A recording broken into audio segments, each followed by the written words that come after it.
सभी देवी देवताओं के जन्म की कई कहानियां प्रचलित है और बिल्कुल इसी तरह मां काली के जन्म से जुड़ी कई कथाएं सुनाई जाती है।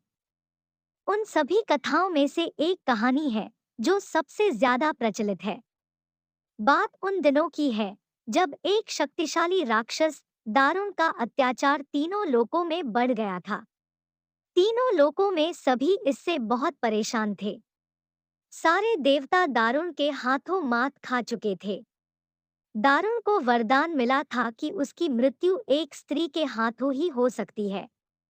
इस कारण सभी देवता हाथ जोड़कर ब्रह्मा जी के पास पहुंचे कि वे इसका कोई समाधान निकालें। इसके बाद ब्रह्मा जी ने एक स्त्री का रूप लिया और दारुण से युद्ध करने चले गए, लेकिन वो भी इस असुर को हरा नहीं पाए। अंत में सभी देवता ब्रह्मा जी के साथ भगवान शिव के पास गए और उनसे प्रार्थना की कि वे कुछ करें। सभी की प्रार्थना सुनने के बाद शिव जी ने मुस्कुराते हुए माता पार्वती की तरफ देखा। उनका इशारा समझते हुए माता पार्वती ने अपनी शक्ति का एक अंश निकाला। वह एक चमकता हुआ तेज था जो देखते ही देखते भगवान शिव के नीलकंठ से होते हुए उनके शरीर में प्रवेश कर गया। इसके बाद भगवान शिव ने अपनी तीसरी आंख खोली और तीनों लोग थर-थर कांपने लगे। भगवान शिव की तीसरी आंख खुलने के बाद वह शक्ति उनकी उस आंख से बाहर निकली, जिसे देखकर वहां खड़े सारे देवता घबरा गए।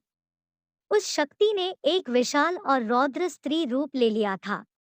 उनका रंग रातसा काला गहरा और जुबान खून जैसी लाल थी। चेहरे पर आग सा तेज था और माथे पर तीसरी आंख थी।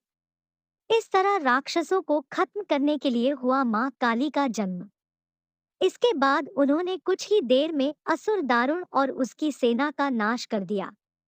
उन सभी दानवों को खत्म करने के बाद भी मां काली का गुस्सा शांत नहीं हो रहा था। इसके बाद उनका गुस्सा शांत करने के लिए भगवान शिव ने एक बच्चे का रूप लिया और उनके सामने आ गए। भगवान शिव को देखते ही मां काली का गुस्सा शांत हो गया और उन्होंने उस बच्चे को अपनी